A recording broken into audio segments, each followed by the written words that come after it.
Buenas tardes, gracias por venir a la conferencia Víctimas e Ilesos de Olga Belmonte García, a la cual voy a presentar ahora mismo brevemente. Olga Belmonte García es doctora en Filosofía por la Universidad Pontificia Comillas de Madrid y profesora en la Universidad Complutense de Madrid, del Departamento de Filosofía y Sociedad. Sus líneas de trabajo son el pensamiento judío contemporáneo y la ética, desde los que aborda la relación con la alteridad, su negación y las posibilidades de reconciliación. Es miembro del Grupo de Investigación Normatividad, Emociones, Discurso y Sociedad de la Universidad Complutense de Madrid. Entre sus publicaciones destacan los monográficos Víctimas e Ilesos, Ensayo sobre la resistencia ética, que es lo que se va a abordar hoy aquí, de Herder, publicado en 2022, y La verdad habitable, Horizonte vital de la filosofía de Franz Rosenzweig, publicado en 2012. Bueno, pues muchas gracias, Olga. Puedes empezar cuando quieras. Gracias, Belén. Bueno, buenas tardes. Voy a ponerme el tiempo por esto de no alargarnos mucho, porque luego tiene que haber un momento así de conversación. El ensayo justo ayer hizo 11 meses que se publicó. Eso significa que tiene vida ya propia y ha habido cosas que han ido pasando y que han influido también en la lectura que yo hago también del texto y del contenido, del objetivo, y, bueno, y de lo que yo pensaba que iba a ser y lo que ha acabado siendo. Entonces creo que tiene sentido que empiece con una primera parte que es el por qué llegué a este tema y cuáles serán los objetivos para escribir este ensayo. Luego una parte en la que hable del contenido, un poco una síntesis de las ideas que yo considero que son un poco troncales, ¿no? del texto. Y solo al final, si da tiempo, hablo de lo que ha sido el después, ¿no? El post de la publicación, pero solo si da tiempo, si no, simplemente conversamos de otras cosas y ya está. Entonces, bueno, el origen es, por un lado, la idea era sistematizar temas que había estado estudiando hasta ese momento, sobre todo, pues claro, nosotros damos clase, pues tenemos que investigar para dar clase, y mi tema era sobre todo la ética y después pasó a ser también la teodicea, ¿no? Entonces yo pasé de trabajar sobre todo a los filósofos de la alteridad, del reconocimiento del otro y estas cuestiones, a plantear como la hipótesis negativa de la ausencia del reconocimiento del otro, ¿no? ¿Qué pasa cuando no se reconoce al otro, cuando se le niega y por tanto se le llega o a aniquilar o a someter de alguna forma? Y ahí entré desde la teodicea en la cuestión del mal, sobre todo el mal moral, y bueno, eso es lo que iba trabajando. Influyó también una estancia que tuve en Chile de 3 meses, que fui al Museo de la Memoria y los Derechos Humanos, y bueno, fui la primera vez y me di cuenta de que con un día pues no podía hacerme un poco la idea de lo que había allí.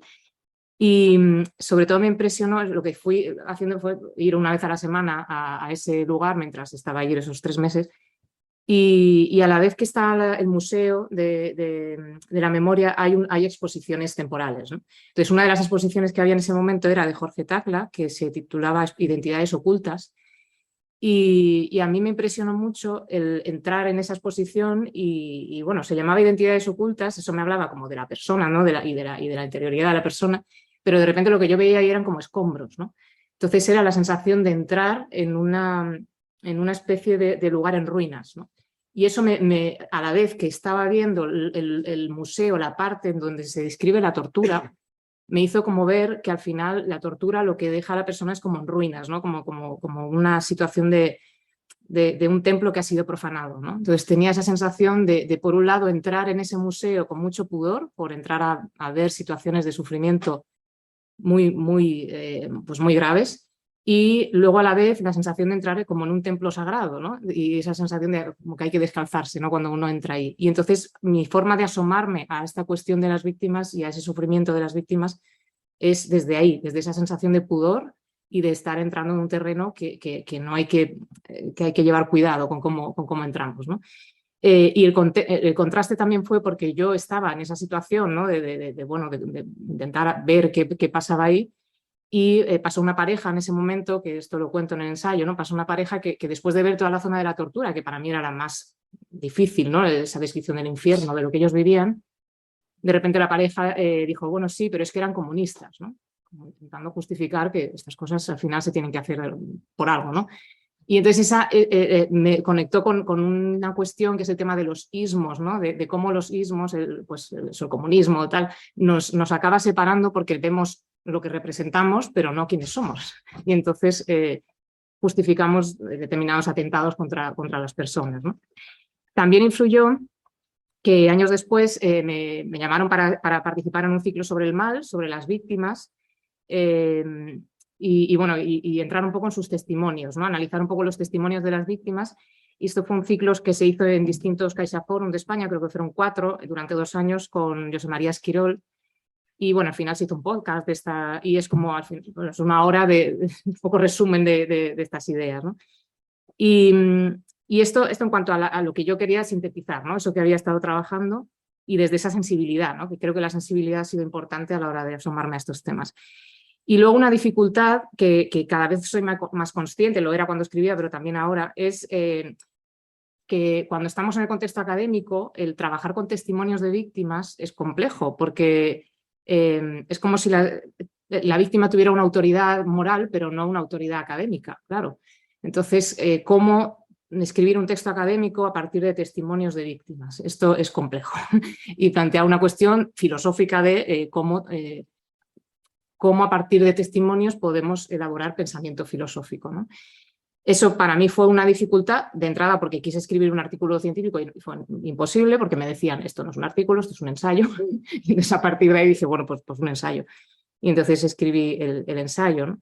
Pero me sigo haciendo esa pregunta y también el cómo recoger los testimonios de las víctimas sin apoderarnos de ellos, ¿no? Sin tomar la palabra por ellos, ¿no? Sin sustituirles, ¿no? Cómo hacer esa exposición de lo que ha sido su experiencia sin descentrarlas, ¿no? Sin dejar de situar a las víctimas en el centro. Todo eso son temas que se van planteando, ¿no?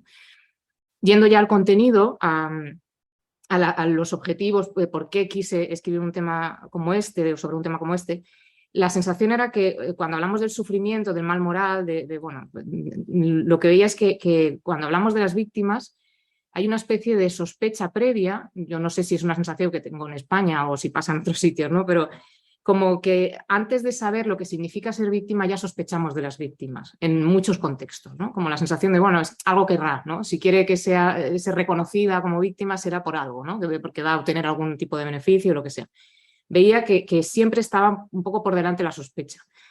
Entonces, mi sensación era que faltaba asomarse realmente a la experiencia de la víctima. Digo, bueno, pues si puedo mostrar qué supone existencialmente para las víctimas el hecho de serlo, a lo mejor ayuda a sensibilizar y a empatizar, ¿no? El saber cómo se siente una víctima desde un punto de vista de eso, de la situación existencial, ¿no? No tanto psicológica, porque yo no soy psicóloga, sino qué pasa en la existencia humana cuando uno sufre algún tipo de victimización, ¿no? Y también influyó que yo estuve colaborando en el proyecto Repara, que es un proyecto del Arzobispado de Madrid, y bueno, a veces sigo colaborando. Y ahí yo tuve conversaciones con víctimas de abusos en el contexto eclesial también trabajan con otras víctimas de otro contexto, pero yo trabajaba sobre todo con las de contexto de iglesia.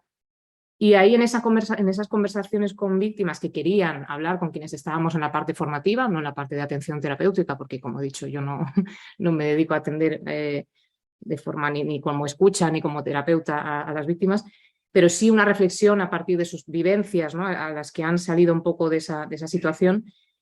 Me daba cuenta de lo importante que es para ellas cómo recibe la sociedad su experiencia y cómo la recibe a ellas, ¿no? La sociedad tiene un poder enorme para o revictimizar o desvictimizar.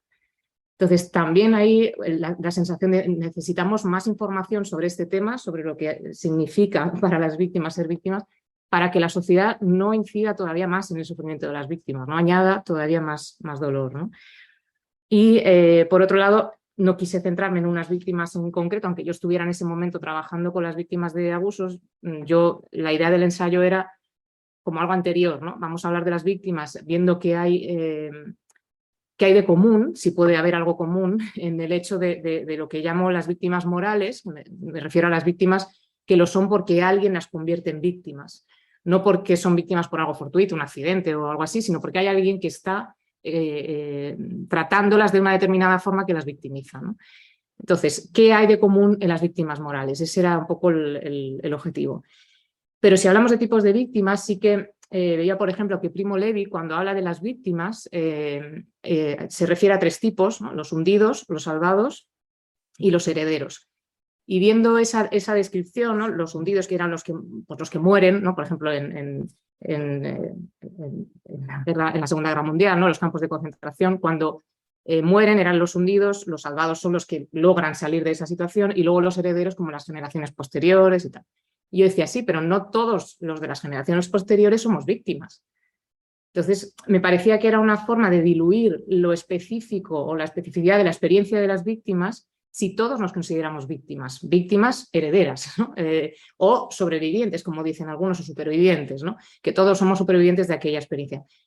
Creo que era importante hacer una distinción y ver que hay herederos que son víctimas y luego hay otra cosa, que somos a lo mejor los que somos ilesos, que no hemos sufrido ese tipo de experiencia ni somos tampoco descendientes directos de personas que han sufrido eso. Entonces me parecía que faltaba la categoría de ilesos, ¿no? Y para hablar de esa categoría de los ilesos, Jean Amery, en su relato sobre la experiencia de estar en el campo de concentración, él habla de la comunidad de los ilesos, ¿no? Pero también veía que cuando él habla de ilesos se refiere a todos aquellos que no han sido víctimas y los vincula siempre a una situación de indiferencia y de indolencia, ¿no? Él habla de todos los que no han sido víctimas como personas que juzgan demasiado rápido a las víctimas, que sospechan de las víctimas, que les dicen, venga ya, esto ya hay que superarlo, tal. O sea, es como una actitud de indiferencia y de juicio hacia las víctimas, que yo también decía, bueno, también hay ilesos que se conmueven, ilesos a los que les afecta lo que pasa. No todos los ilesos son del tipo de ilesos de los que habla Jean Amery, ¿no? Entonces faltaba algo ahí. Y de hecho, el hecho de que él hablara también de comunidad de los ilesos, yo decía, bueno, para mí la palabra comunidad, claro, al venir de los filósofos de la alteridad, la comunidad tiene un sentido fuerte de ser consciente de que formas parte de una comunidad, ¿no? Hay algo de acción, no pasividad, sino acción o decisión para formar parte de una comunidad. No digo que no haya comunidades de las que uno forme parte sin elegirlo y sin hacer nada, ¿no? Pero me parecía que la palabra comunidad se podía reservar a algo en lo que uno tuviese realmente sentimiento fuerte de comunidad, ¿no? y de tomar una decisión que le haga formar parte de ella. Entonces, mi idea fue tomar el concepto de ilesos para distinguirnos de los herederos, porque no somos todos víctimas, en el caso de Primo Levi, y comunidad de los ilesos reservarla solo para los ilesos que son conscientes del dolor de las víctimas, que se conmueven ante el dolor de las víctimas y que se comprometen a cambiar esa situación o a ayudar a que eso no vuelva a repetirse, ¿no? Y dejar el otro, pues digamos la sociedad en general, los ilesos en general, los que no se sienten afectados, los indiferentes, de los que hablaba Jean Amery, bueno, pues ilesos que forman parte de la sociedad y ya, ¿no? Y esto permite ver que cuando hablamos de víctimas y de verdugos, que es normalmente como se suele hablar de estos temas, víctima y verdugo, es como si no tuviéramos ya nada que hacer nosotros, ¿no? Como si, bueno, eso es un tema entre ellos y entre quienes juzgan o median o lo que sea para intentar resolver lo que ha ocurrido, ¿no? O hacer terapia o lo que tengan que hacer con las personas implicadas. Mi sensación era, también tenemos algo que hacer nosotros, ¿no? O sea, hay que visibilizar la categoría de los ilesos para entender que cuando hay un conflicto entre víctima y verdugo, los ilesos también tienen algo que pensar o que hacer o que revisar para ver si han hecho cosas o no han dejado de hacer cosas también para que esto ocurriera o de cara al futuro si pueden remediar algo, ¿no? Y ya lo último de esa reflexión sobre cómo el contenido, bueno, pues se fue pensando a la hora de llegar a escribirlo. Cuando hablo de la conmoción de los ilesos, ahí también me venía el concepto de Jan Patočka de la solidaridad de los conmovidos. Él habla de la solidaridad de los conmovidos para referirse a la solidaridad que surge entre personas que están, imaginémonos, en una guerra, en las trincheras, y son incluso personas de bandos distintos, ¿no? Pero como están sufriendo una misma conmoción, un mismo trauma, una misma situación difícil de sobrellevar, al final surge entre ellos una solidaridad, aunque sean muy distintos, ¿no? Y aunque estén incluso en bandos diferentes, ¿no? Ha habido momentos en la guerra de solidaridad entre personas que supuestamente eran enemigas, ¿no? Bueno, o que eran enemigas, ¿no? Entonces, lo que me parecía era que también se podía hablar de una solidaridad de los conmovidos, no solo entre víctimas de algo, de un trauma común, y además sí que es verdad que cuando hablamos de víctimas de algo similar, surge una solidaridad entre las víctimas muy llamativa, o sea, como que se entienden sin hablar, que hay una complicidad fuerte entre víctimas de una misma situación, ¿no? Pero a la vez creo que también podemos hablar de una solidaridad de los conmovidos en los ilesos. Cuando nos conmueven una misma situación, cuando nos unimos o nos comprometemos para transformar algo que nos parece que es injusto o que está mal, ¿no? Entonces ahí pues la idea es abrir un poco ese concepto, ¿no? Y entender que la solidaridad de los conmovidos no solo se daría entre personas que sufren un trauma común, aunque sean distintos, sino que también se puede dar entre quienes contemplan ese sufrimiento, ¿no? Y se conmueven ante él, ¿no? Y eso lleva también a otro concepto que aparece, que es el de solidaridad abierta, que se refiere a la posibilidad de solidarizarte con quien no es como tú o con quien no sufre las mismas cosas que sufres tú, o con quien sufre algo que tú nunca llegarías a sufrir, pero te solidarizas con esas personas, ¿no? Y te sientes de alguna forma movido a hacer algo ante esa situación, ¿no? Es una mezcla entre esa solidaridad de los conmovidos y solidaridad abierta. La cerrada es la que, bueno, solo te solidarizas con los tuyos, ¿no? con unos otros más cerrados. Bien, pues este es el previo, ¿no? de todos los conceptos que se fueron como uniendo. Y yendo al contenido, aunque muchas cosas ya quedan explicadas en esto, ¿no? Pero simplemente por pasar un poco por la estructura, la idea era empezar por una reflexión sobre la historia, el concepto de historia y de memoria, con el capítulo Aprender del pasado.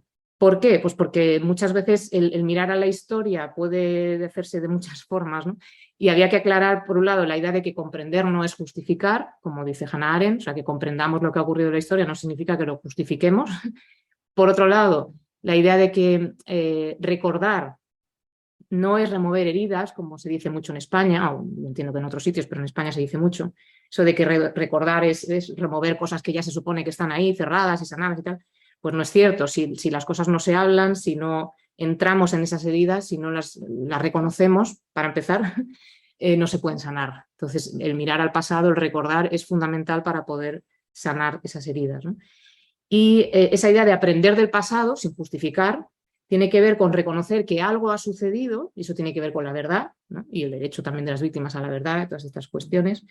Y, por un lado, algo ha sucedido y, por otro lado, no debió suceder. Es decir, la idea de justicia, ¿no? Hay de fondo una injusticia que hay que reparar, y entonces la justicia y la reparación, ¿no? Eso no debió suceder y no solo para decir, bueno, eso no tuvo que pasar y ya está, sino qué podemos hacer hoy para que eso no vuelva a ocurrir, para poder, en ese sentido, aprender del pasado, ¿no?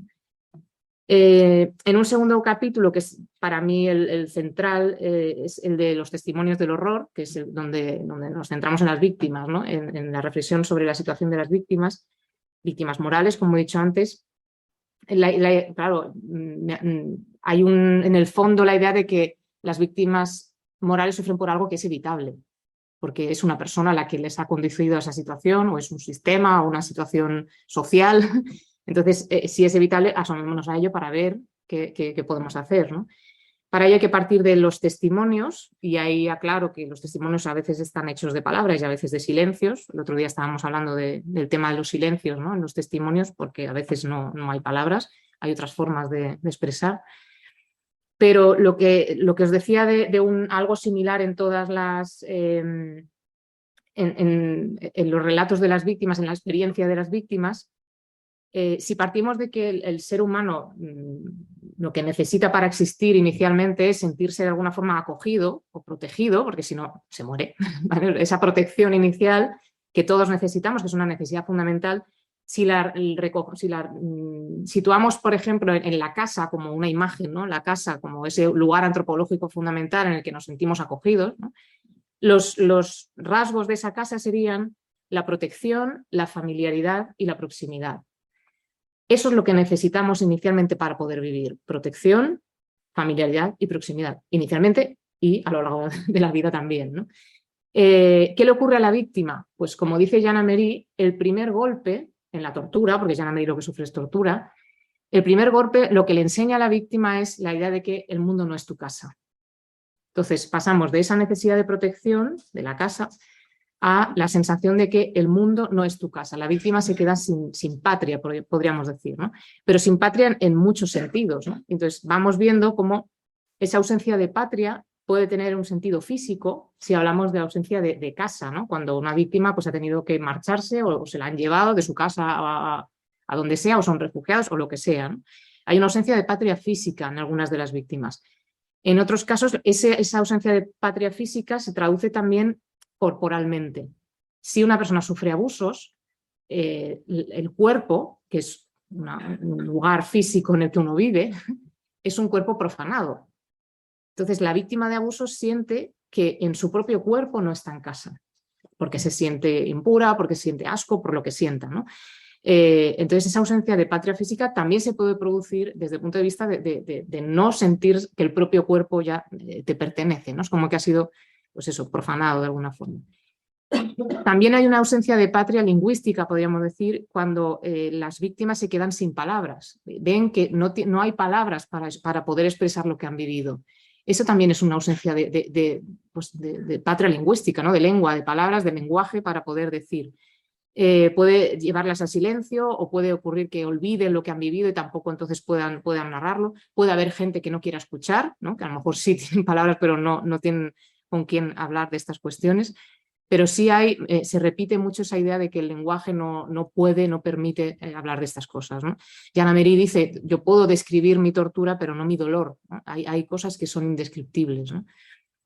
Y esa ausencia de lenguaje también puede influir en la ausencia de sentido. Claro, ausencia de patria de sentido, ¿no? De que el mundo tenga un sentido para nosotros, ¿no? Ya no es nuestra casa, pero además es que nos parece absurdo, ¿no? Como que de repente el mundo se vuelve y lo que nos ha ocurrido hace que todo deje de tener sentido, ¿no? El sinsentido, el absurdo, el misterio, ¿no? Todo eso también es una especie de falta de casa, de explicación de las cosas, ¿no? de que nuestra vida tenga un sentido. Y luego vemos en algunas de las víctimas, sobre todo si se producen en contexto eclesial, como hemos dicho antes, la ausencia de patria espiritual. Por ejemplo, si alguien tiene fe y no hace falta ser víctimas de abusos, por ejemplo, en los campos de concentración se hablaba también de quienes perdían la fe. La crisis de fe puede producirse también aquí, ¿no? La ausencia de patria espiritual en el sentido de pérdida de fe, de crisis de fe por lo que ha ocurrido. Si eres víctima de abusos en el contexto de iglesia, pues también el templo deja de ser tu casa, la parroquia deja de ser tu casa, la iglesia deja de ser un lugar para ti en el que te sientas protegido, con familiaridad, con proximidad, como hemos dicho antes. Y se produce con lo que podríamos llamar, tomando el título del libro de Martin Buber, un eclipse de Dios. Es como si hubiera un eclipse de Dios. Martin Buber lo explica en otro sentido. Dice que el eclipse de Dios por el que no nos podemos ya relacionar espiritualmente con él es sobre todo por el endiosamiento de la razón, ¿no? Todo lo podemos explicar, creemos que todo lo podemos explicar, y entonces nos relacionamos con Dios desde la razón y entonces Dios desaparece, porque Dios se supone que no es una certeza, ¿no? Es algo en lo que se cree. Bueno, pues si cambiamos un poco la idea, sería que el abuso o la situación de crisis, de violencia que hemos sufrido, se interpone entre Dios y la persona y entonces se produce un eclipse de Dios, ¿no? por esa vivencia. Y lo último sería que todo esto unido lleva también a la ausencia de patria humana, de comunidad humana, el sentirse lejos del resto de personas, ¿no? Lo que siente la víctima muchas veces es, desde esa incomprensión o incapacidad de comunicar y tal, una soledad tremenda. Se siente fuera de esa comunidad humana. De hecho, hay muchas experiencias de las personas que han sufrido tortura que cuando vuelven, en el caso, por ejemplo, de la experiencia de las víctimas de tortura y de secuestro en Argentina, muchas expresan la idea de que, aunque son 3 días a lo mejor solo, cuando vuelven a sus casas, nada vuelve a ser igual, es como si llegasen a un mundo al que no pertenecen. Su familia no les entiende o no les pueden explicar lo que ha pasado. Bueno, toda esa incomprensión hace que el mundo sea un lugar inhóspito. No es una casa, se quedan sin suelo, se quedan sin sensación de la protección. A lo que pasamos es a la sensación de intemperie. Las víctimas se viven en una especie de intemperie, de desprotección, en muchos sentidos. Puede ser legal también, puede ser en muchos sentidos. De la familiaridad pasamos a la extrañeza, todo se vuelve extraño, todo lo que era cotidiano, lo que en esa casa para esas personas era lo cotidiano, pues de repente les resulta extraño, no hay familiaridad. Y de la proximidad no es que se pase a la lejanía, sino, no necesariamente a la lejanía, sino a la soledad. O sea, lo contrario de la proximidad, que es la soledad, porque puedes estar rodeado de gente y sentirte completamente solo, incomprendido, ¿no? Eso le pasa a muchas víctimas, ¿no? El tener a gente cerca, pero no ser capaces de conectar con nadie, ¿no? Viven una especie de, se puede llamar como un dolor sin ventanas, ¿no? Sin poder comunicarlo hacia afuera, ¿no? Es un sufrimiento extremo que afecta a todas las estructuras de la persona, a todas las estructuras. Por eso esos distintos sentidos de ausencia de patria. ¿Por qué es importante esto? Yo creo que porque a la hora de reparar no podemos solo reparar alguna de esas cuestiones o solo atender a alguno de esos elementos, sino que hay que hacerlo a todo, porque afecta a todas las estructuras de la persona, ¿no? Y luego, dentro de esta parte de la reflexión sobre la víctima, me parece importante señalar la idea de que la condición de víctima o la situación de la víctima o la experiencia de ser víctima no es algo que sea estático, ¿no? Igual que la identidad tampoco es una cosa cerrada para siempre, sino que siempre estamos en una especie de proceso de identificación, ¿no? Y nuestra identidad va cambiando. En las víctimas igual. Hay un proceso de identificación con la realidad de ser víctima y las víctimas necesitan pasar por ese proceso de identificación, de identificarse como víctimas, para poder después salir de esa situación de víctimas, ¿no? Para desidentificarse de la condición de víctima. Lo que se puede decir es que en las víctimas hay un derecho al reconocimiento, ¿no? A ser reconocidas víctimas, pero también hay un derecho al dejar de ser víctimas. Una vez han pasado por ese reconocimiento, el que llega un momento en que no solo las veamos como víctimas, ¿no? Sino que son supervivientes, dicen algunas, sobrevivientes, ¿no? O son personas que han sido víctimas, como lo queramos llamar, pero que no queden como encasilladas en esa situación, una especie de identidad cárcel que les impida ser algo más que lo que les ha ocurrido. Les ha ocurrido algo, pero no son eso que les ha ocurrido, ¿no?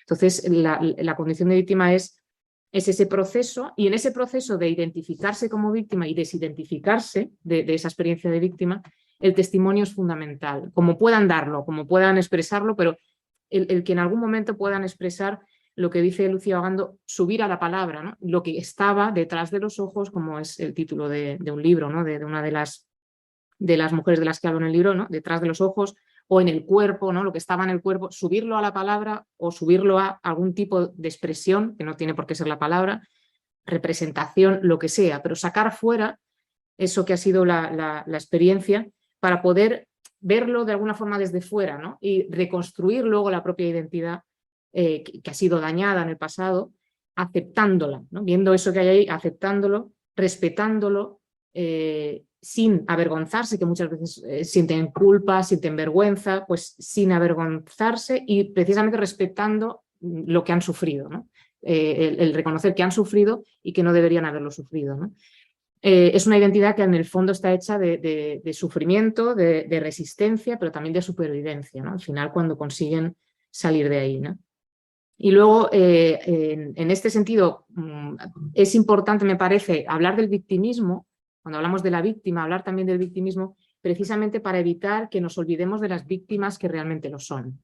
Y ahí hago una distinción con Giglioli, ¿no? Que tiene un libro que se titula Crítica de la víctima, la distinción entre víctimas imaginarias y víctimas reales. Eso nos lleva a hablar de victimismo en dos sentidos. Las víctimas reales a veces llegan al victimismo, cuando a lo mejor por dificultades para elaborar la situación que han vivido, ¿no? Y elaborar su herida, pues quedan de alguna forma encasillados en esa condición de víctimas, ¿no? Entonces caen en el victimismo, caen en determinadas dependencias y tal, pero son víctimas reales. Entonces ese tipo de victimismo es muy distinto al victimismo de quienes no son víctimas. Y hay que distinguirlo bien, porque si no lo que hacemos es revictimizar a las víctimas. Entonces, tener claro es que hay victimismos de víctimas reales y victimismos de víctimas que no lo son. Entonces, en esas que no lo son, las imaginarias, además, podemos distinguir el victimismo de verdugos, precisamente victimarios, verdugos, que han hecho lo que hayan hecho, y no solo no se reconocen verdugos, sino que se reconocen víctimas. Dicen que ellos han sido víctimas de una determinada situación y por eso han actuado no sé cómo, ¿no? Eso revictimiza todavía más a la víctima, claro, porque no es reconocida como víctima por el victimario y además el victimario se dice a sí mismo víctima y por tanto culpa a la víctima de lo que ha pasado. Entonces es horrible esa posibilidad de entrar en ese tipo de victimismo que silencia tanto y daña tanto a la víctima, ¿no? Y luego está el victimismo de los ilesos, pues de los verdugos y los cómplices. Yo metería también a los cómplices, ¿no? El otro, el el que hace tanto daño a las víctimas, ¿no? Y luego está el de los ilesos, que ese es el de quienes no son víctimas realmente de nada, pero se sienten víctimas de daños o de personas o de enemigos que en realidad no existen, ¿no? Que hay algo de una especie de preocupación ciega, ¿no? de que hay enemigos por ahí que nos atacan, ¿no? Entonces, esas víctimas, ese victimismo tampoco es real, tampoco se refiere a una víctima real, pero también hace daño a las víctimas, porque hace que en general se desconfíe de las personas que caen en el victimismo, ¿no? Y silencia a las víctimas, las sitúa en un segundo plano y hace que desconfiemos de ellas, de las víctimas reales, ¿no? Y yo creo que desconfiar de las víctimas reales en el fondo es una especie de coartada para no hacer nada, para no entender que tenemos una responsabilidad de atender a ese sufrimiento, ¿no? Después pasamos a lo que sería la reflexión sobre el verdugo o el victimario. Aquí hablo de la lógica de la barbarie, con intención, eso de la lógica de la barbarie, porque muchas veces se asocian, en filosofía, se asocia muchas veces el bien a la razón, ¿no? Entender que, bueno, todo lo que es racional pues es bueno. Y aquí lo que quería destacar con otros autores que también hacen esta reflexión es que no siempre la razón nos lleva a un buen lugar, sino que hay formas muy bien pensadas de hacer el mal. Y por eso hay una lógica cruel, ¿no? Hay un libro de Jean-Carles Melis que es La lógica de la crueldad, que habla de eso, de la lógica de cuando alguien llega a ser cruel, ¿no? A cometer una crueldad. Entonces hay unas razones para la crueldad. No solo hay un origen irracional de la crueldad, sino que también hay razones.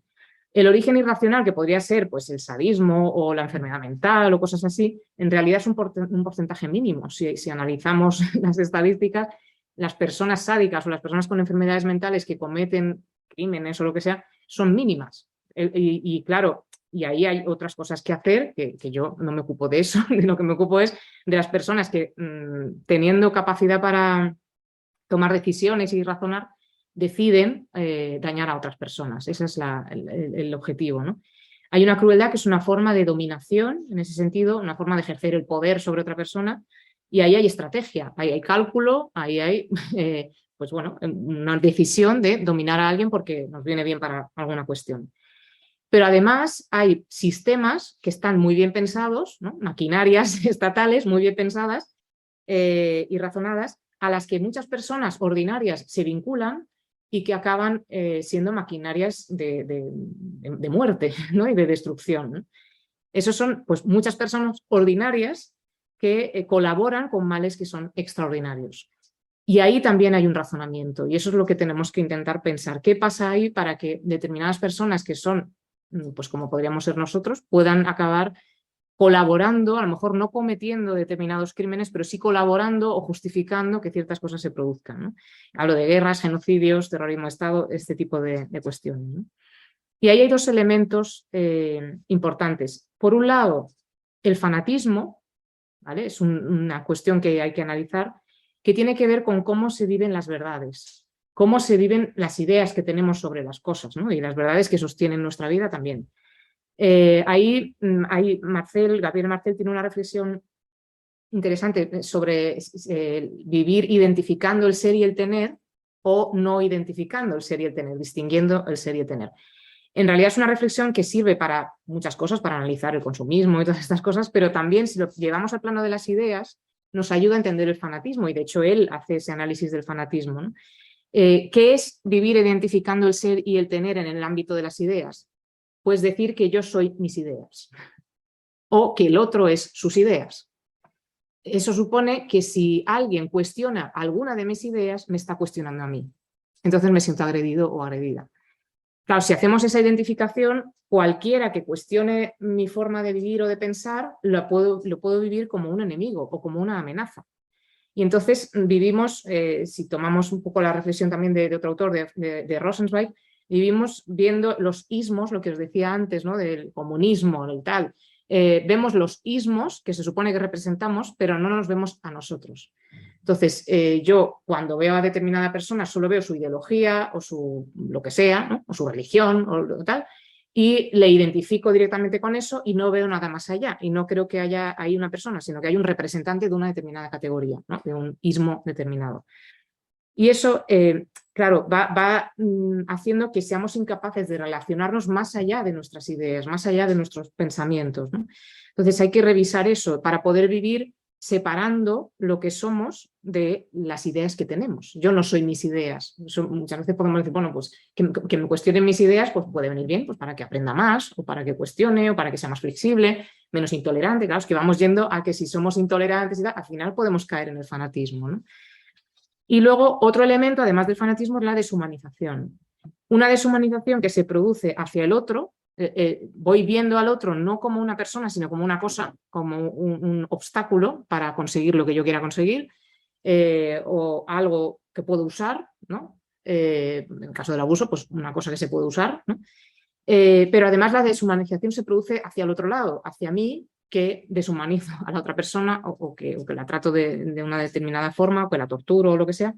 Se produce una deshumanización de la persona que lleva a cabo ese daño, ¿no? o ese maltrato o lo que sea.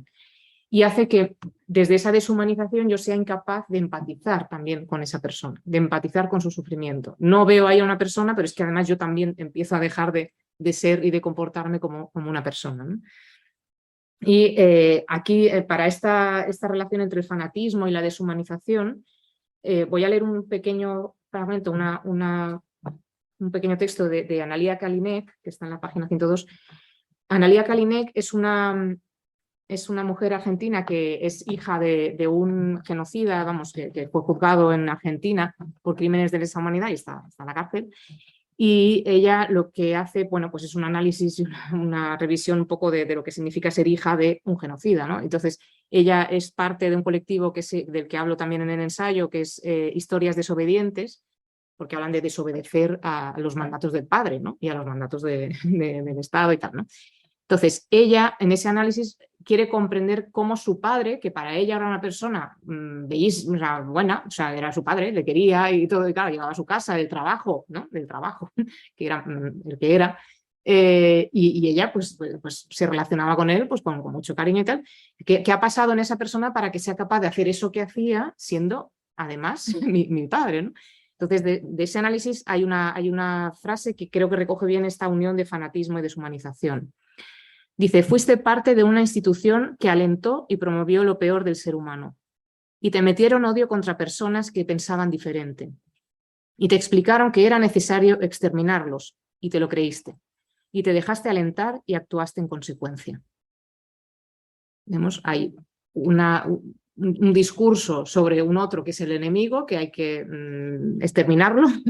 Le meten odio contra ese tipo de personas, te crees eso, te crees ese discurso, ves la necesidad de exterminar a esas personas y actúas en consecuencia, ¿no? Acabas tú también deshumanizándote desde ahí. Pero ¿qué pasa? Que esto, como dice ella, fuiste parte de una institución que alentó, es decir, hay un contexto.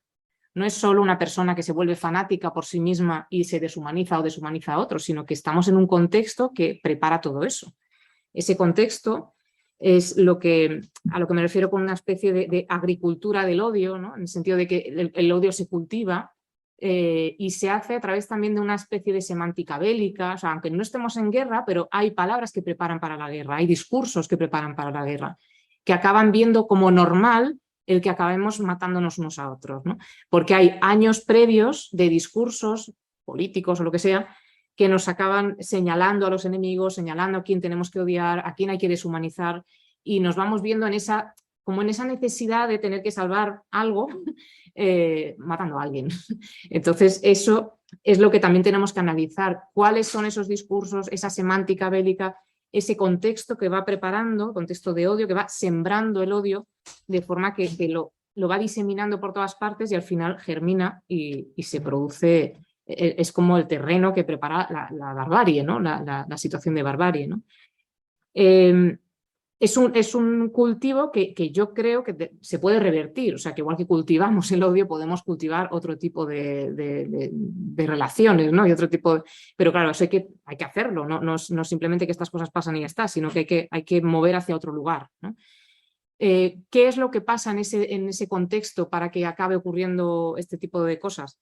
Por un lado se extiende la idea de que el mundo está en crisis, de que el mundo está, pues que va a llegar eclosionar de alguna forma y que hay que salvarlo, ¿no? Estamos en una situación en la que el mundo necesita de alguien que lo salve. Esa es y a la vez la sensación de que existen enemigos que hay que o separar o encerrar o neutralizar de alguna forma o aniquilar finalmente para que el mundo no siga yendo por donde va, ¿no? Hay enemigos que hay que neutralizar o aniquilar, ¿no?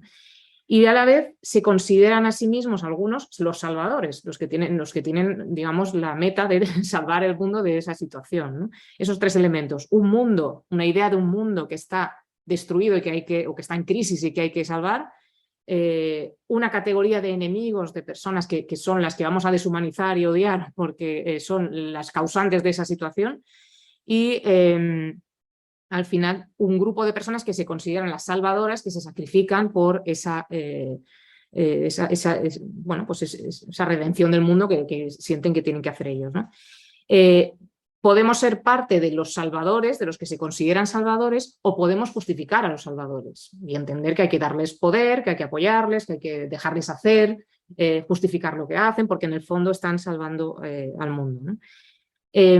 Esto nos lleva a poder maltratar a otros, discriminar a otros, matar a otros con buena conciencia, porque pensamos que estamos haciendo el bien, que estamos salvando al mundo de los grandes enemigos y tal.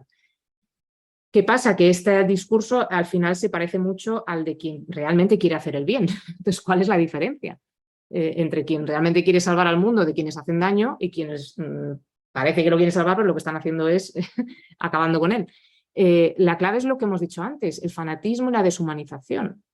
El que no nos deshumanicemos en ese proceso. Si yo creo que el mundo está mal y la solución es aniquilar a la mitad de la población, pues entonces tenemos un problema.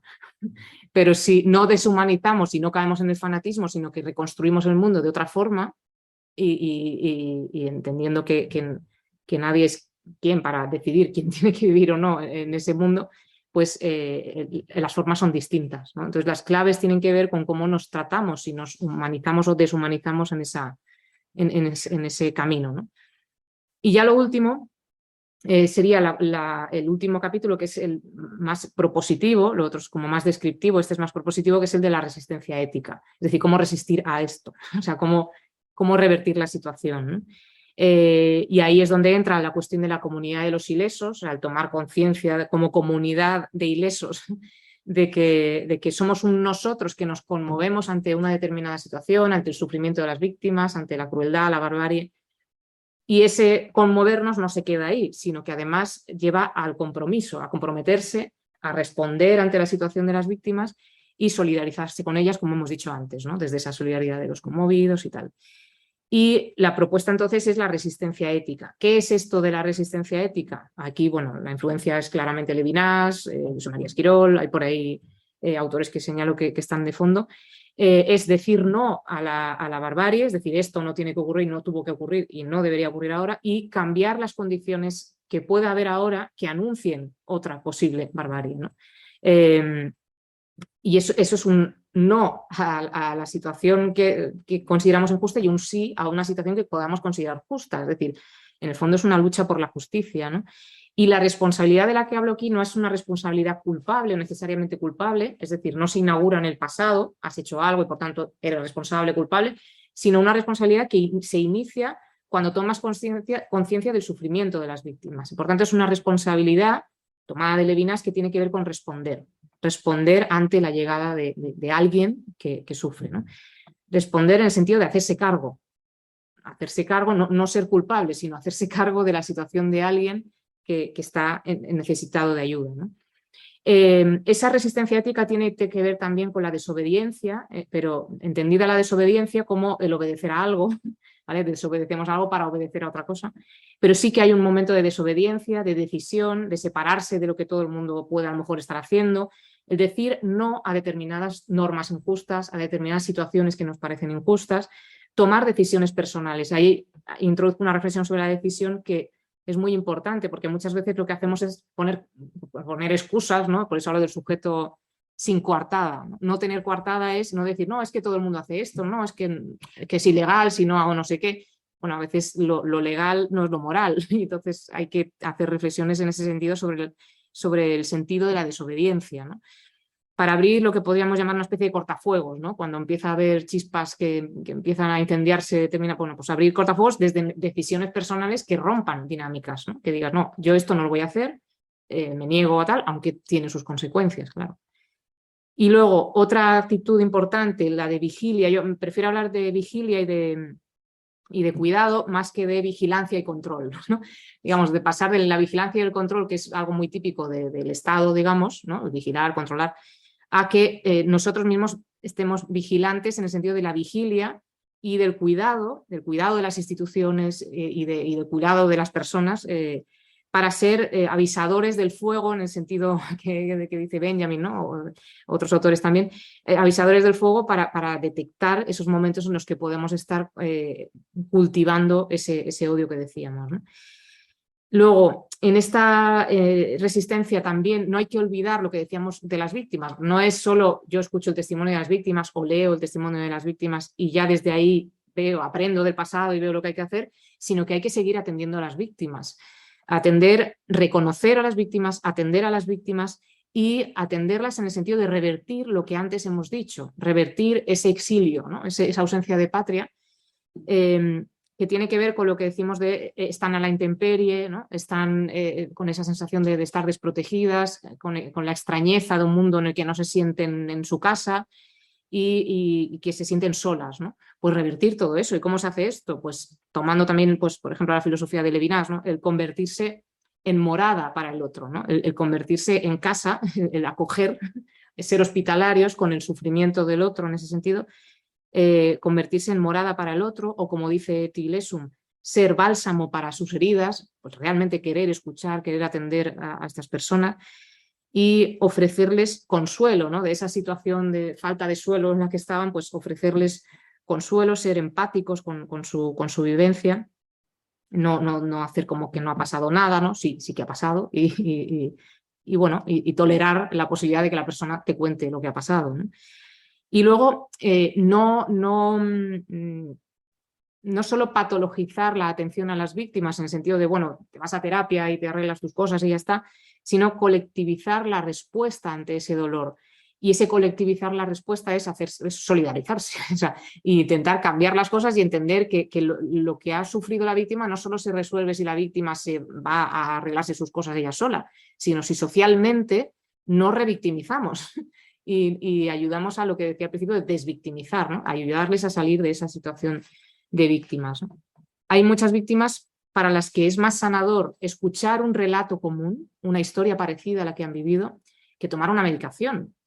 Y esto no es decir nada malo contra las terapias, sino es decir que muchas víctimas no están enfermas, están heridas. Y la herida no siempre se cura con medicación, se cura con encuentros con personas que les entiendan o personas que han vivido cosas similares y poder encontrarse ahí menos solas. Esa es la cuestión, ¿no? Encontrarse menos solas.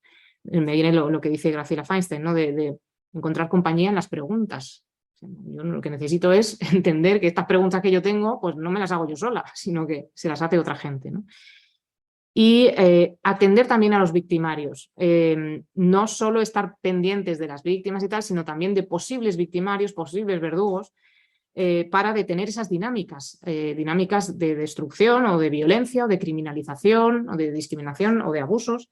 O sea, que apaguemos fuegos, además de abrir cortafuegos y tal, que detectemos que hay personas que a lo mejor están ya iniciando ese proceso de deshumanización de otra persona y de empezar a dañarla, ¿no?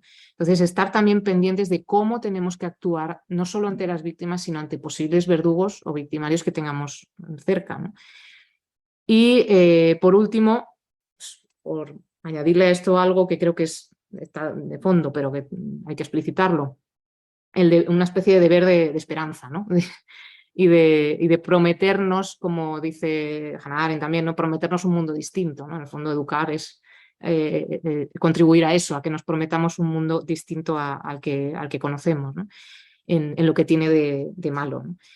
Y ahí, bueno, termino con un credo de Elie Wiesel, que en el fondo es el credo no tanto en creer en Dios, sino creer en el ser humano. Si el ser humano es capaz de ser de otra forma, ¿no? No solo de explotar sus miserias, sino también sus grandezas, ¿no?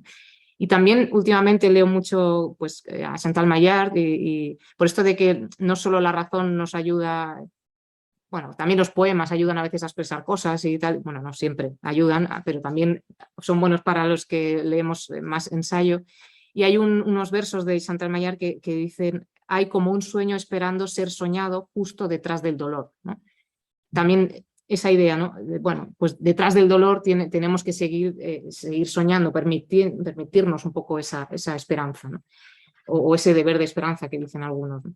Y ya para terminar leo el final, este es un spoiler, pero bueno, que alguno ya se ha leído el libro, y otros, si lo leen pues lo siento, pero está en otro libro de Elie Wiesel, entonces leo el credo y creo que también me sitúo ahí. Dice, creo en el hombre a pesar de los hombres. Creo en el lenguaje, aunque haya sido maltratado, deformado y pervertido por los enemigos de la humanidad. Y sigo aferrándome a las palabras, porque nos corresponde a nosotros transformarlas en instrumentos de comprensión más que de desprecio. Tenemos que escoger si deseamos servirnos de ellas para maldecir o curar, para herir o consolar. Pertenezco a una generación que ha aprendido que cualquiera que sea la pregunta, la indiferencia y la resignación no constituyen la respuesta. He aquí el milagro. Una historia sobre la desesperación se convierte en una historia contra la desesperación. Bueno, muchas gracias.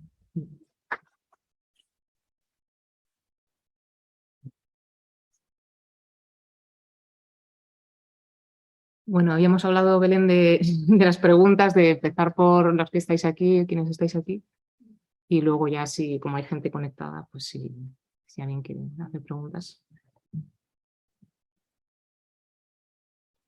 Sí. Sí, ¿qué piensas de la idea de que todos somos en cierta medida víctimas, incluso las personas que ¿cómo decirlo?, que nos sale llamar victimarios, creo que has dicho, o sea, los verdugos. Y un ejemplo sería la cita que leíste de la hija de un genocida, creo que leíste. Claro, como dijiste, forma parte de un contexto, le enseñaron ciertas cosas, entre otras, etc. Y la verdad es que su vida, en cierta medida, fue peor, precisamente por lo que le enseñaron, y precisamente por lo que le convirtió en verdugo. O sea, en cierto sentido es víctima de sus circunstancias. Y nada, simplemente esa es la pregunta. ¿Qué te parece esa idea de que todos seamos, incluso los que más parecen verdugos, son víctimas? A eso me refiero, y se refieren algunos autores como el panvictimismo, cuando todos se consideran víctimas, ¿no? Claro, eso es lo que hace es diluir a lo que yo considero que son realmente las víctimas, ¿no? Cuando todos son víctimas, en el fondo nadie lo es. Y de la otra forma igual, también se habla de que todos son culpables, ¿no? Cuando todos son culpables tampoco nadie lo es. Es como cuando tenemos un colectivo y decimos, no, ha sido el grupo tal, bueno, no, el grupo qué, pero dentro del grupo quién y cómo, o sea, hay que señalar ahí, ¿no? Sí es verdad que podemos entender que se es víctima en muchos sentidos, pero si nos centramos en víctimas morales que han sido victimizadas por alguien y tal, creo que ahí es bueno salvar esa especificidad de la víctima, por reconocer su sufrimiento y por intentar realmente ver cuáles son las causas. Y en esas causas está el contexto, como hemos dicho, y están las decisiones. El padre de Analia Kalinek decidió en determinados momentos decir sí a determinadas cosas, que otros no quisieron decir que sí. Es decir, si no, ahí tenemos la coartada de que todos hacían lo mismo o de que el Estado me obligaba a hacer no sé qué. Pero es que además es una persona que no solo cumple órdenes, era una persona que tomaba decisiones y que hacía cumplir a otros órdenes, es decir, que ordenaba. Pero bueno, ese es un caso especial, pero podría ser otra persona que simplemente obedeciera, ¿no? Pero siempre, o sea, la reflexión que se hace es que siempre hay un momento de decisión. Es verdad que hay veces que nos justificamos diciendo, no, es que ya hubo un momento ahí que yo ya no pude hacer nada. Y esta reflexión también la hace Imre Kertész en Sin Destino, era, ¿no? Sí. Ahí habla de cómo años antes se iban dando pasos y tú te ibas yendo hacia un lugar o hacia el otro. Entonces, hay que ser consciente de cuándo puedes tomar esa decisión que va a cambiar un poco el camino que vas a tomar. Porque sí es verdad que llega un momento en que a lo mejor ya no puedes decidir, pero esa no es la excusa. O sea, tienes que antes prever que estás empezando a acercarte a lo mejor hacia un lugar que te va a llevar a tomar, a luego ya no poder tomar decisiones, ¿no? Pero sí tener que actuar de una determinada forma que te lleva a, pues eso, a dañar a otras personas, ¿no? Pero yo creo que caer tanto en el panvictimismo que se dice como en el decir que todos son culpables, lo que hace es, por un lado, diluir el verdadero dolor de las víctimas y, por otro lado, diluir responsabilidades y decisiones que sí que podemos tomar. Yo creo que sí que hay momentos en los que uno puede hacerlo y sin coartadas, ¿no? Sin decir, no, es que todos hacen lo mismo. Bueno, todos hacen lo mismo. Yo no digo que sea fácil, es muy difícil, pero que momentos los hay. ¿Por qué sabemos esto? Porque ha habido gente que ha decidido otra cosa, que se ha arriesgado a no hacer lo mismo que la mayoría. Algunas. Nos dejas enamorados. Es un tema tan duro. Yo no sé, o sea, creo que sigue habiendo muchas incertidumbres en este tema, Olga. Primero, yo he visto, sobre todo en el primer capítulo del libro, hacías, por ejemplo, mucho hincapié en la necesidad de comunicar la experiencia, de transmitir el horror, ¿no? Casi como una especie de historia maestra de la vida, la historia de los antiguos, ¿no? Aprender de la historia. Pero luego, por otro lado, también señalabas en muchas partes algo que yo creo que es totalmente correcto, y es la imposibilidad de comunicar. Yo afortunadamente no he tenido experiencias tan intensas como las que tú narras en tu libro, pero sí que es verdad, por ejemplo, que yo hablaba mucho con mi abuela, una persona que vivió la guerra civil, obviamente por su edad, y más de una vez y más de dos llegamos a la conclusión de que lo que se vive en una guerra no se puede comunicar a quien no ha vivido una guerra, no necesariamente la misma, pero alguna, esa situación, esa sensación como de paisaje extraño, ¿no? Que había ahí. Entonces, ahí yo creo que tenemos un problema.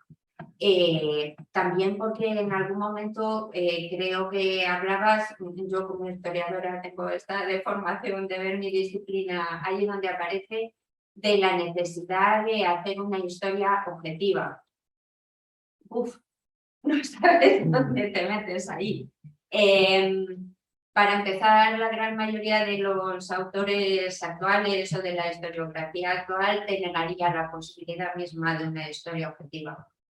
La historia es verdad que se basa en datos y datos que son irrefutables y en cosas que se pueden contar, pero luego todo eso se interpreta y no se interpreta dato a dato, sino que se construyen grandes relatos alrededor. Y se generan cadenas en la historia. O sea, sí, los alemanes, por ejemplo, decías también en algún sitio, Alemania después de la guerra estaba más preocupada por integrarse en la economía europea que por reflexionar sobre lo que había pasado y tal.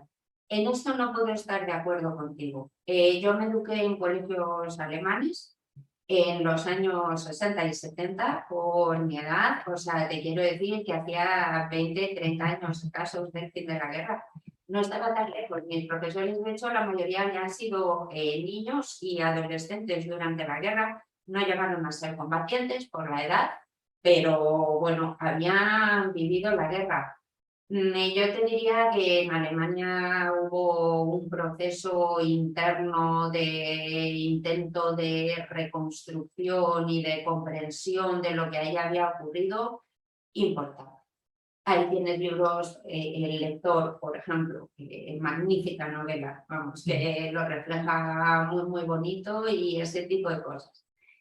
En resumen, aunque la experiencia no se pueda reconstruir mucho si tú no la has vivido, aunque la comunicación no sea tan buena como con otras víctimas, yo creo que en general estamos informados de que ocurren cosas horrorosas, este tipo de cosas en distintos momentos, y de que no deberían volver a repetirse.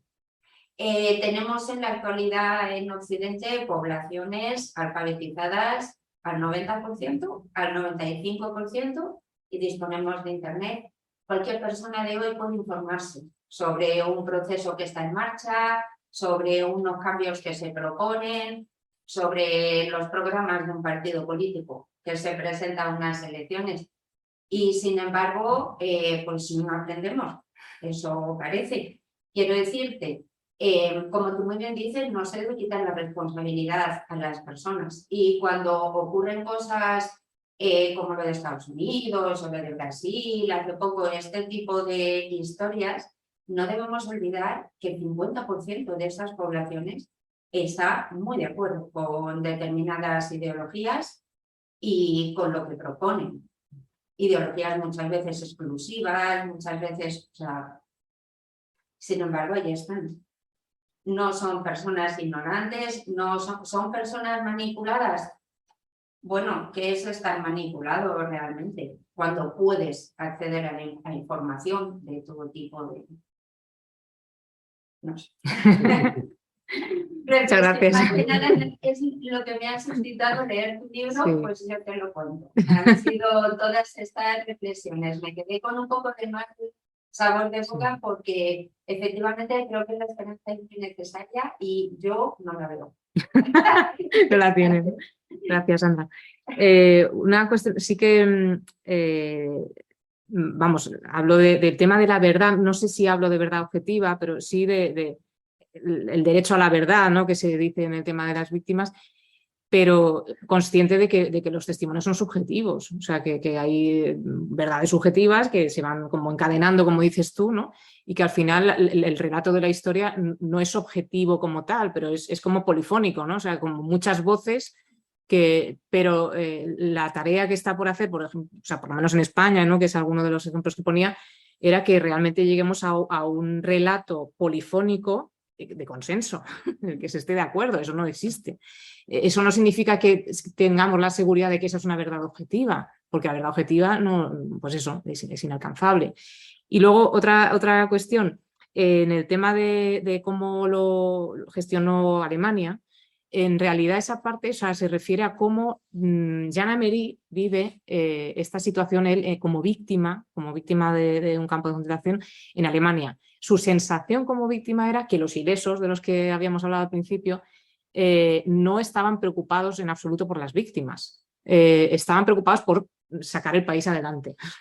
Y entonces dejaron un poco aparcado eso y además con discursos del tipo de, bueno, hay que reconciliarse ya, esto hay que cerrarlo ya, y pues esas invitaciones precipitadas a la reconciliación son también muy dañinas para las víctimas, ¿no? Y por eso él habla del derecho al resentimiento, de, espera, yo tengo derecho a sentir resentimiento ahora mismo, sentir rabia y no quererme reconciliar con nadie. Entonces, pero esa lectura que hace, claro, yo no es que esté de acuerdo o no esté de acuerdo, porque cuando me refiero a cómo viven las cosas determinadas víctimas, pues bueno, yo ahí intento no, pero o sea, lo que describo es cómo él siente que se está haciendo la reconstrucción en Alemania y él cree que es ignorando a las víctimas y salvando más, eso, que ahí podemos no estar de acuerdo con que a lo mejor, bueno, desde otro punto de vista eso no es así, pero él lo vive así, o sea, su sensación es que les están exigiendo dar como unos pasos precipitados hacia adelante para poder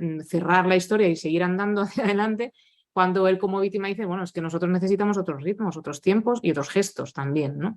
Que pasen por el reconocer lo que se ha hecho y lo que se ha hecho mal y tal.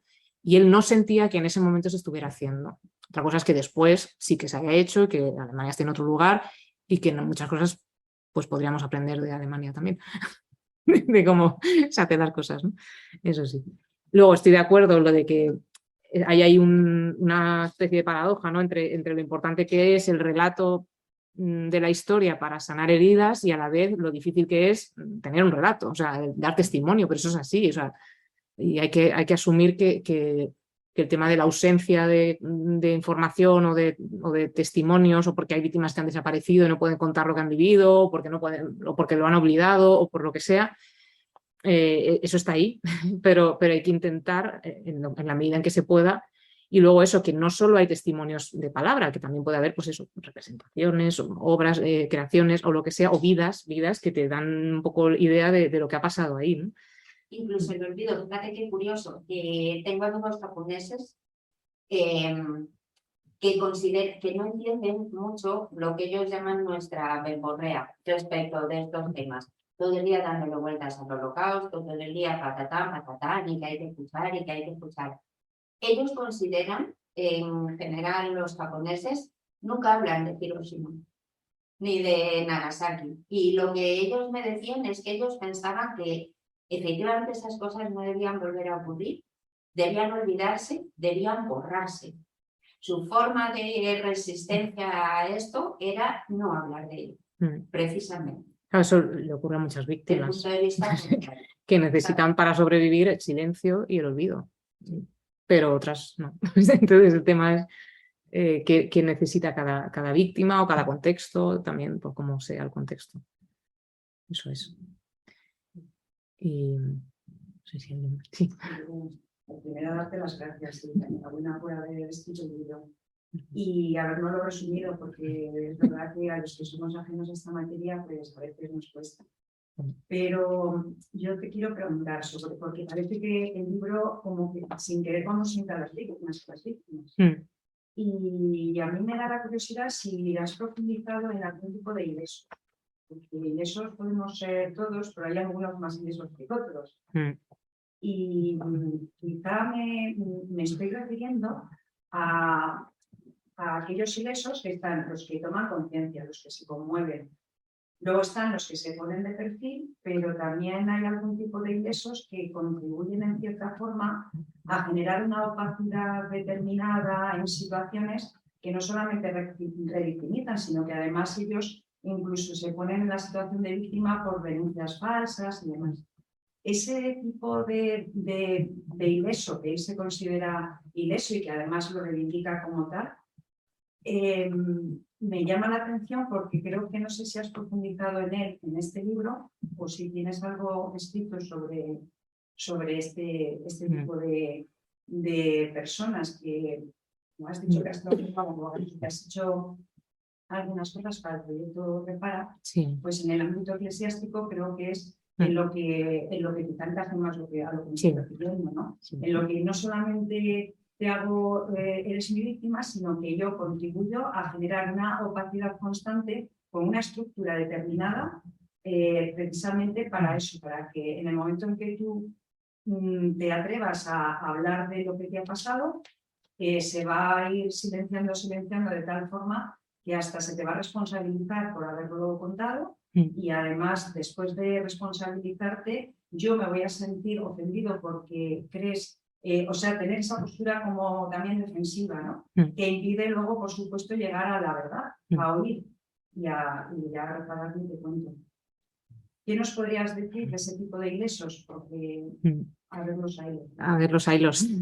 Sí, es verdad que, cuando llego al concepto de ilesos es por ver que el concepto de ilesos en Jan Amery no tiene matices y veo que había que introducir matices, ¿no? O sea, no es solo el indiferente al que hemos hecho referencia, que bueno, pues es el que mira para otro lado y empieza pues, a dedicarse a otras cosas y no atiende a las víctimas. Ese es el tipo al que él se refería y además que no empatiza y tal. Y luego yo dije, no, hablemos de los que se conmueven, ¿no? Que también los hay, ¿no? que quieren hacer algo. Y luego es verdad que en el libro no hago más distinción, pero sí que precisamente a raíz de entrar cada vez más en el tema de los abusos, también en la convención esta del Defensor del Pueblo, sí, al final te das cuenta de que ilesos también son algunos victimarios, porque ellos no son víctimas, son ilesos victimarios, o sea, que atacan a otras personas, que abusan de otras personas o lo que sea. Y luego está esa cuestión de los ilesos cómplices, los que contribuyen a que se siga perpetuando determinada dinámica de poder, de abuso de poder, y que contribuyen también, por ejemplo, no solo a que siga habiendo abuso de poder, sino que cuando hay una víctima se sospeche de la víctima, se oculte, se le culpabilice. Claro, eso es el... Y esto me ha llevado, en lo que decía del post del texto, a entrar mucho más en la reflexión sobre las dinámicas estructurales del abuso, ¿no? o del daño o de la violencia o tal.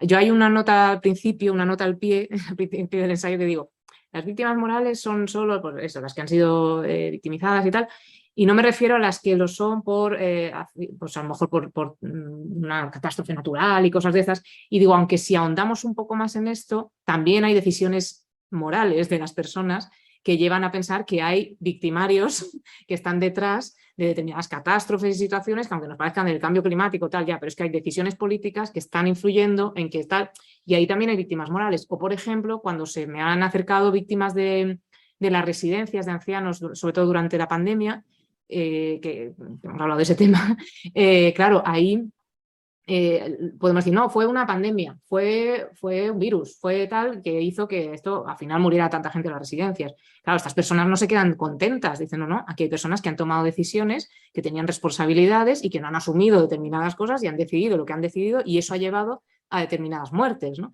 Entonces, sí hay esos matices y creo que hay que entrar en esos ilesos cómplices que contribuyen a que lo estructural acabe ejerciendo también un daño. Entonces, lo que era una nota al pie, me pasa, y como me pasan algunos libros que una nota al pie te lleva a luego un montón de cosas, pues esa nota al pie está dando de sí mucho, porque me estoy dando cuenta de que también hay víctimas morales en lo que parece estructural, lo que parece, bueno, pues una situación así que es inevitable y tal, no es evitable.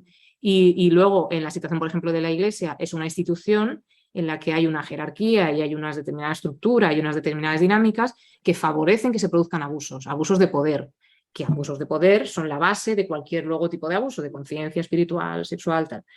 Pero ese abuso de poder está perpetuándose también por esas personas que son las que contribuyen a que los abusos no afloren, a que se oculten, a que se culpabilice a las víctimas, se sospeche de ellas y tal. Entonces sí, hay muchos más matices en los ilesos que hay que entrar en ellos, pero que ya lo estoy haciendo después de haber empezado con la categoría, ¿no? Pero sí.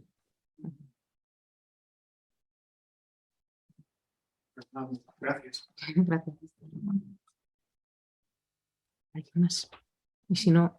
Bueno, todavía tenemos 15 minutos, no sé si, porque he visto que han escrito por el chat de Zoom, por si la persona que ha escrito quiere hacer la pregunta, puede activar su micrófono, que aquí le estamos escuchando.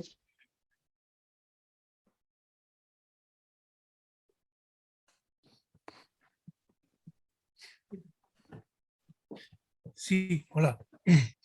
No sé si me escuchan. Sí. ¿Me escuchan? Sí, hola. Sí. Bueno, me ha encantado, me ha resultado profundo e interesante. Yo creo que sí que leeré el libro, porque no lo conocía. Pero me ha llamado la atención la terminología, la palabra ileso, precisamente, porque creo que, no sé, yo así semánticamente me parece que es el que no tiene lesión, o el que no tiene lesión. Entonces, supongo que quizá el primer significado es, lógicamente, si no tienes lesión, puede ser indiferente, ¿no? Es decir, es fácil asociar el tema de ileso con indiferente. De ahí que el término que planteas muy acertadamente, una comunidad de ilesos, en el sentido de que son los que participarían del dolor de la víctima, pues yo creo que merecería quizás una reflexión, no sé si está hecho en el libro o se podría dar criterios existenciales para que se pase del ileso indiferente al ileso partícipe del dolor, ¿no? O concienciado, o en ese sentido, ¿no? No sé si eso está expuesto o si habría criterios existenciales para pasar, digamos, de ser un ileso indiferente, ajeno, a un ileso, digamos, concienciado, partícipe del dolor y que realmente sintiera. En ese sentido, si siente, podría ser también un lesionado. No sé, vamos, si hay criterios existenciales, vamos. Más allá de la cuestión semántica, efectivamente, si tú has estudiado el tema de pasar de ser indiferente a ser un ileso consciente o partícipe del dolor. Sí, las claves tienen que ver con lo que, si analizamos, venimos de lo que hemos hablado del fanatismo y la deshumanización, o sea, sería el que no se produzca ese tipo de situaciones, ¿no? El que yo sea capaz de ver a la persona más allá de los ismos, tanto míos como de la otra persona. O sea, eso es una clave existencial fundamental, el que sea capaz de relacionarme con las otras personas como personas y no como partes de una categoría, ¿no? Una categoría que las anula, ¿no? Y que a partir de ahí no me importa a lo mejor lo que les pueda ocurrir. Cuando hablo de los ilesos, que sí que son, o sea, la idea no sería que son lesionados, sino que son afectados. Es el sentirse afectado. O sea, el problema del indiferente es que no atiende a la situación de la víctima, no hace diferencia, todo le da igual, no ve importancia en lo que ha sufrido la víctima. El que sí ve la diferencia es el que acaba sintiéndose afectado por esa situación, ¿no? Yo, más que lesión, hablaría de los afectos, ¿no? Y que es un afecto que te lleva a empatizar con la otra persona, ¿no? Entonces, una cuestión de fondo que está es la cuestión de la empatía, que impide esa deshumanización de la que hemos hablado también, ¿no? O sea, el no deshumanizarte es el conectar con esa persona que hemos dicho y que además te afecte lo que le ocurre y por tanto empatices con lo que le ocurre, ¿no?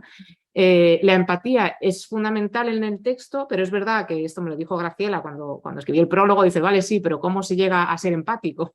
Es decir, ¿cómo? Entonces, claro, yo no hago una especie de pedagogía de la empatía, ¿no? De cómo se podría aprender a ser empático, pero sí las claves están ahí, las claves de cómo nos relacionamos con los demás a partir de nuestras ideas, de lo que pensamos, porque pienso que el fanatismo está muy presente y lo ha estado en situaciones del pasado y que lo sigue estando, esa posibilidad de caer en ese fanatismo que nos ciega y esa preocupación ciega de la que hablo ahí, ¿no? Entonces, otra de las claves es esa lucidez, que también hablo de la lucidez en el sentido de no ser crédulo, no creerte lo primero que te llega, ¿no? Sino ser capaz de cuestionar. Yo ahí, con lo que decía Sandra de la información, es verdad que hay mucha información, pero es verdad que cada vez es más difícil distinguir la información veraz de la que no lo es. O saber que estás siendo manipulado, es complicado, no es fácil. Digo, y además porque tendemos a sesgar, ¿no? Y a ver solo lo que nos interesa, tal, y entonces solo tenemos una lectura. Y esto lo vemos cada día. O sea, si solo vemos el programa que dice lo que queremos que nos diga, o sea, el sesgo de confirmación que se dice, pues es muy difícil que podamos ver las cosas desde otros puntos de vista. Y esos otros puntos de vista son los que tienen esas otras personas a las que acabamos viendo como enemigos. Entonces, sí que vamos, voy señalando como pequeñas claves para conmoverte y para que no nos anestesiemos, ¿no? No nos anestesiemos de forma que podamos llegar a ser indiferentes ante el sufrimiento de otras personas, ¿no? También hablo, por ejemplo, el libro este de Lesaca, que es Armas de seducción masiva, ¿no? Por el tema de cómo los medios de comunicación también favorecen el que empatices más o menos con las víctimas, ¿no? Cómo se puede manipular las imágenes o crear contenido de información de forma que empatices más con unos o con otros, ¿no? Bueno, pues todo eso está influyendo también, ¿no? Pero no solo hay que decir, no, los medios hacen no sé qué, nosotros tenemos que tomar decisiones y elegir y decidir cómo miramos eso que vemos, ¿no? Pero sí, yo creo que lo de ileso tiene que ver con no sufrir lesión, pero desde el punto de vista de víctimas morales, es decir, no ser lesionado por otro, en ese sentido de dañado por otro. Claro, uno puede tener lesiones de otro tipo, de cualquier tipo, ¿no? Solo me refiero a ilesos en ese sentido de no haber sufrido como víctimas morales, ¿no?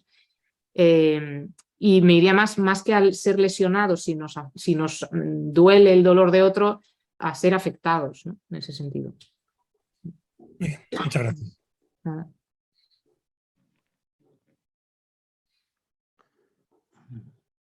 No sé si hay alguien más que quiera. Hola, buenas tardes. Sí. ¿Se me Hola. oye? Sí. Hola, buenas tardes. Bueno, de entrada, mil gracias por esta conferencia muy provechosa. Yo quería comentarte, hace poco vi una película, El caso Coligny, bastante dura, antes que he mencionado el tema de Alemania, y ahora sigo. Y sí me impresionó, como tú, cuando visité hace varios años el Museo de la Memoria en Santiago de Chile. Simplemente un dato, fue inaugurado en el año 2010, después de 20 años de la caída de la dictadura de Pinochet, 20 años. Y me dio una gran envidia de una democracia joven o estaba en marcha como Chile y ver en España que no se ha hecho absolutamente nada. Vi colegios, grupos de chavales visitando ese museo, etcétera, etcétera. Y entonces yo quería preguntarte la importancia de las instituciones gubernamentales en este tipo de situaciones. En este caso, Collini, creo recordar que se ponía en duda una ley en Alemania que permitió que muchísimos asesinos, nazis, etcétera, fueran exculpados. No sé si en los años 70 y tanto, estoy buscando, pero no lo recuerdo. Es decir, la importancia de las instituciones gubernamentales en el desarrollo del perdón, el desarrollo del reconocimiento, el desarrollo de un museo como tienen en Chile. ¿Qué piensas? Porque sin entrar en la polémica en España, me parece triste que después de 20 años en Chile se haga un museo y aquí estemos, pues eso, continuamente complicando la vida de la asistencia de lo que ha habido después durante la Guerra Civil y después de la Guerra Civil Española. ¿Qué piensas de la importancia de las instituciones gubernamentales en el desarrollo del perdón y del reconocimiento? Pues Gracias. Muchas gracias. O sea, es muy importante, sí que trato en algún momento este tema, pues sobre todo porque como me refiero a víctimas sobre todo de Argentina, y es inevitable hacer al final una lectura de lo que ocurre o no ocurre en España.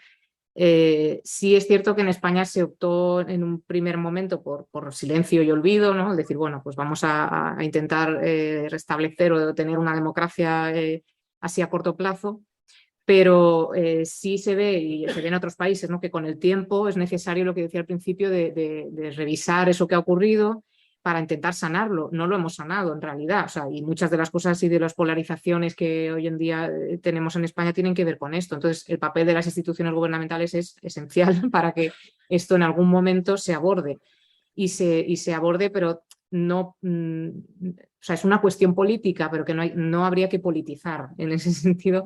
Intentar que realmente hubiera una voluntad por parte de esas instituciones para que desde otros lugares, a como se ha hecho hasta ahora, se intente elaborar eso que decíamos de un relato que podamos consensuar de lo que ha ocurrido, para decir que algo ha ocurrido y que no debió ocurrir, que eso es lo fundamental, y lo que se hizo en el Museo de la Memoria de Santiago de Chile, que está como el resultado, ¿no? De lo que hizo la comisión, que no solo investigó lo que ocurrió durante la dictadura, sino el previo también, ¿no? Ese contexto que prepara y que hace posible y que se cultiva al final ese posible odio.